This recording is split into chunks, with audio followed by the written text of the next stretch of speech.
Film ini menceritakan kisah sebuah keluarga yang pindah ke rumah baru. Namun kehidupan mereka menjadi penuh horor setelah sang anak tak sengaja menemukan boneka keramat di dekat rumah baru mereka. Di kota London tinggallah sebuah keluarga bahagia, sepasang suami istri Sean dan Lisa, lalu putra kesayangan mereka yang bernama Jude. Lisa sudah beberapa bulan ini ditinggal oleh Sean yang sibuk kerja di luar negeri. Jadi dia sendirian merawat Jude di rumah ini. Jude sendiri adalah anak yang baik. Dia sangat sayang kepada kedua orang tuanya. Tapi yang namanya anak kecil kadang nakalnya keluar dan dia doyan ngeprank ibunya sendiri. Suatu malam, seperti biasa Lisa menemani Jude sebelum tidur. Setelah ngobrol sebentar, akhirnya Jude tertidur dengan memeluk boneka kesayangannya yang diberi nama Mr. Brown. Di tengah malam, Lisa yang lagi tertidur pulas tiba-tiba terbangun setelah mendengar suara berisik di rumah itu. Pada awalnya dia mengira kalau Jude mungkin mau ngeprank dia lagi. Namun sumber keributan itu asalnya dari dua orang perampok yang masuk ke rumah tersebut. Lisa mencoba melawan salah satu perampok, tapi dia terkena pukulan di kepala yang membuatnya pingsan tak sadarkan diri.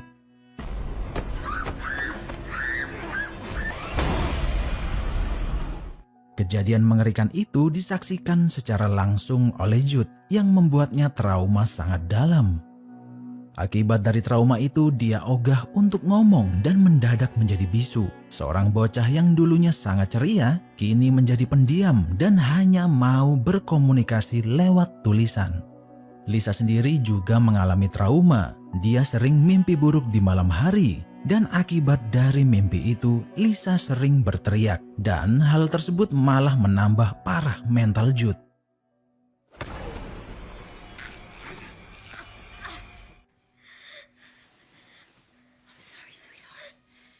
Sean berpikir mungkin ada baiknya kalau mereka semua mencari suasana baru. Jadi akhirnya Sean mengajak Lisa dan Jude untuk tinggal di rumah kontrakan yang sunyi dan jauh dari keramaian kota. Mereka akhirnya kontrak sebuah rumah di tengah hutan yang letaknya nggak jauh dari rumah mewah keluarga Hilshire. Lisa dan Sean cukup senang dengan rumah tersebut dan berpikir mungkin dengan tinggal di rumah ini Jude bisa sembuh dari traumanya dan kembali normal seperti dulu lagi. Karena hari masih panjang, mereka bertiga berjalan-jalan keliling hutan dekat rumah mereka. Setelah berjalan sebentar, akhirnya mereka sampai di rumah mewah milik keluarga Hilshire. Sean dan Lisa secara nggak sadar terpukau dengan rumah mewah itu, sampai lupa dengan anaknya sendiri di belakang. Jude tiba-tiba mendengar seseorang yang memanggil namanya dari dalam hutan.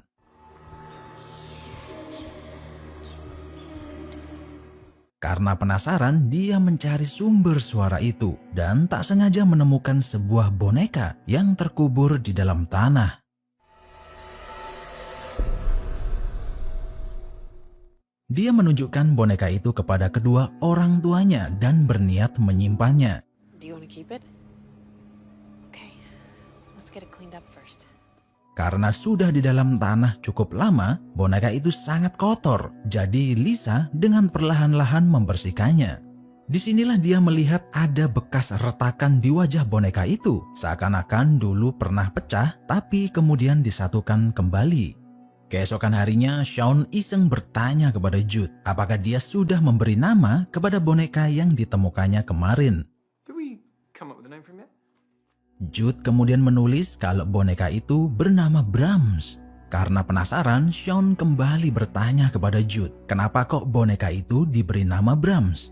Disinilah Jude mulai menunjukkan keanehannya. Dia menulis kalau bukan dialah yang memberi nama Brahms, tapi si boneka inilah yang memberitahu namanya kepada dia. Lisa sedikit merasa ada yang gak beres dengan anaknya. Namun dia nggak mau mikir yang aneh-aneh lagi dan memutuskan untuk mengajak Jude kembali jalan-jalan ke hutan. Tapi di tengah jalan mereka dikagetkan oleh seorang pria misterius bernama Joseph dan anjing kesayangannya. Joseph memperkenalkan diri sebagai juru kunci rumah keluarga Hilshire dan menjaga rumah itu sejak pemiliknya tewas karena bunuh diri bertahun-tahun lalu. Keesokan paginya, tingkah laku Jude makin aneh. Dia meminta ayahnya menyiapkan sarapan untuk boneka Brahms. Dan gak hanya itu, ketika Lisa membersihkan kamar Jude, dia melihat boneka Mr. Brown sudah hancur berantakan. Ketika ditanya, Jude bersikeras kalau bukan dialah pelakunya, melainkan Brahms. So did you cut up Mr. Brown?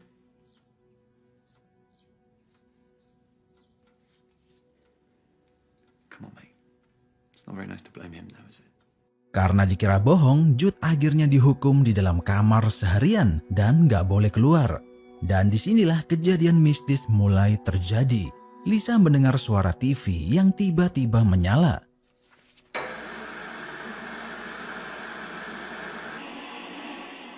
Ketika dilihat, posisi remote-nya sudah berada di samping boneka Brahms. Otomatis dia mengira kalau mungkin ini adalah ulah Jude. Namun ketika dicek, Jude masih berada di dalam kamarnya lagi ngerjain PR. You're supposed to stay in this room and not come out again until you're ready to apologize. Fine. Lisa kembali melakukan aktivitasnya, tapi nggak lama kemudian dia mendengar suara langkah kaki. Setelah dilihat, boneka Brahms tiba-tiba menghilang.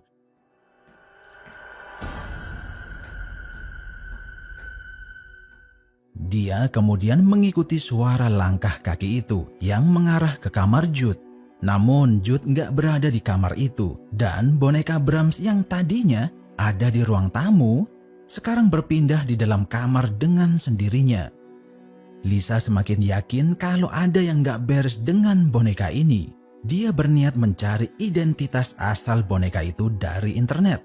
Untungnya ada sebuah website yang menyediakan informasi tentang boneka-boneka kuno.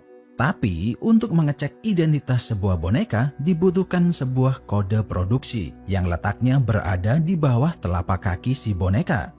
Jadi Lisa diam-diam menyelinap ke kamar Jude dan mengecek kode di bawah telapak kaki dan berhasil menemukan kombinasi angka 606H. Namun setelah dicek, website itu nggak punya informasi apapun soal boneka ini. Di malam berikutnya, mereka bertiga makan malam di rumah itu. Jude meminta orang tuanya agar juga memberi makanan untuk boneka Brahms. Tapi masalahnya, Lisa dan Sean udah mulai muak dengan tingkah laku Jude dan menolak permintaannya, yang mengakibatkan Jude ngambek dan nggak mau makan.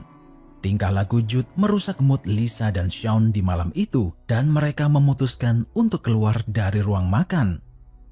Tak lama kemudian sesuatu yang aneh terjadi. Meja makan yang segede gajah itu sudah terbalik dan acak-acakan.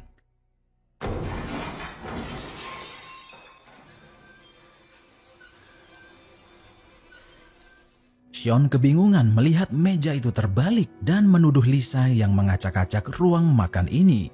Dia berpikir nggak mungkin kalau ini adalah ulah Jude karena meja itu terlalu berat diangkat olehnya. Akhirnya berantemlah kedua orang ini. Mereka cekcok dan keharmonisan rumah tangga mereka mulai retak.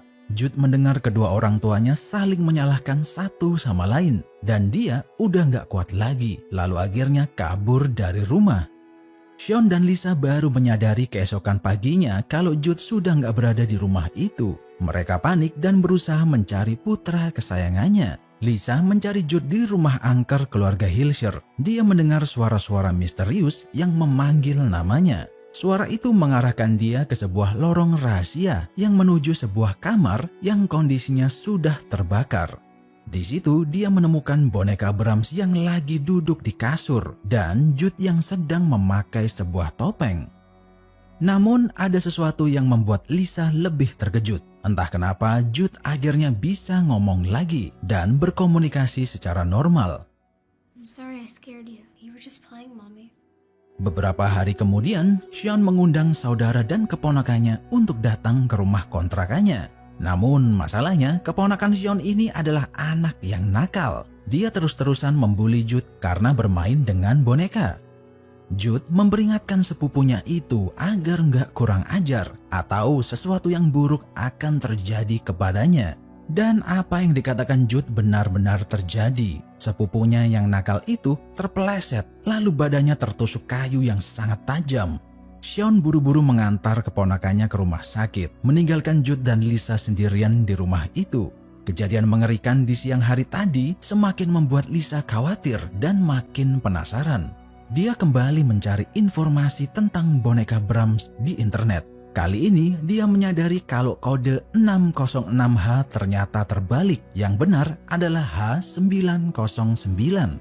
Akhirnya Lisa mendapatkan informasi pemilik boneka itu di masa sebelumnya. Salah satunya adalah James Hilscher yang juga merupakan pemilik rumah angker sebelah. Disinilah Lisa menyadari kalau boneka Brahms berpindah-pindah pemilik di masa lalu sejak tahun 1850 dan mereka punya satu kesamaan, yaitu sama-sama menjadi gila dan nasibnya berakhir dengan tragis. Setiap pemilik yang merawat boneka itu dikabarkan selalu mendengar suara-suara goib yang menyuruh mereka untuk membunuh orang lain. Lisa akhirnya 100% yakin kalau boneka Brahms adalah boneka setan yang berusaha menguasai Jude. Lisa kemudian berniat menemui Jude, namun nampaknya dia udah menghilang. Insting Lisa mengarahkannya ke rumah keluarga Hilscher. Di saat dia menapakkan kaki di dalam rumah, tiba-tiba terdengar suara yang memanggil namanya, yang kemudian mengarahkannya ke ruangan paling bawah di rumah angker tersebut. Di situ Jude terlihat sedang menggendong boneka Brahms di depan perapian. Lisa berusaha menyadarkan Jude dan memintanya untuk melepas boneka setan itu. Please put him down. It's going to be okay. Jude menuruti permintaan ibunya, namun kemudian malah menodongkan senapan ke arahnya. Dia kemudian berkata kalau dia akan tinggal di rumah ini dengan Brahms untuk selamanya. Namun dia harus menyingkirkan Lisa dan Sean terlebih dulu dengan alasan Brahms tidak suka dengan kehadiran mereka. We're going to live here now. You and Daddy have been getting in the way. Diam-diam Sean menyelinap di ruangan itu. Di saat Jude ingin menembak Lisa, Sean menghantam boneka Brahms sampai kepalanya pecah dan terjatuh di lantai.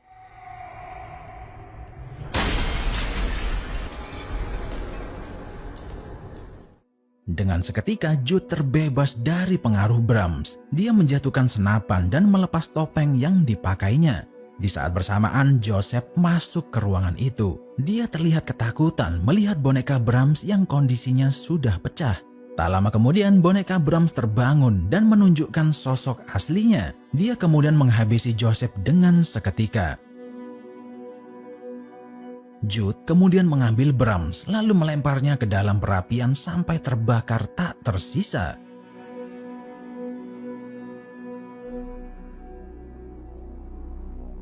Sean, Lisa, dan Jude akhirnya kembali ke rumah lama mereka di kota London. Mereka terlihat jauh lebih bahagia dan harmonis. Sean dan Lisa berpikir kalau Jude sudah aman dari Brahms. Namun yang mereka tidak tahu kalau Jude ternyata masih dalam pengaruh Brahms. Tapi asalnya bukan dari boneka, melainkan dari topeng yang ditemukannya di rumah keluarga Hilscher.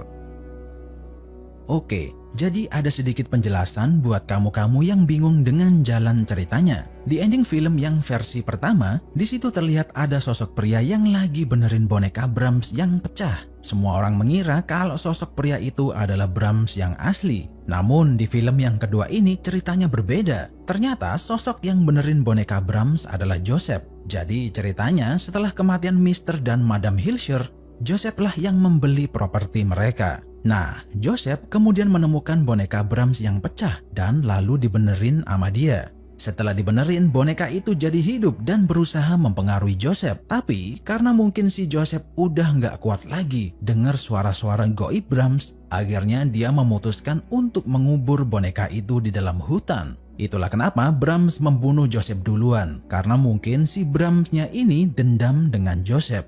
Sekian video 2M kali ini, jangan lupa subscribe dan like videonya biar nggak ketinggalan update terbaru dari channel ini. Sampai jumpa di video berikutnya.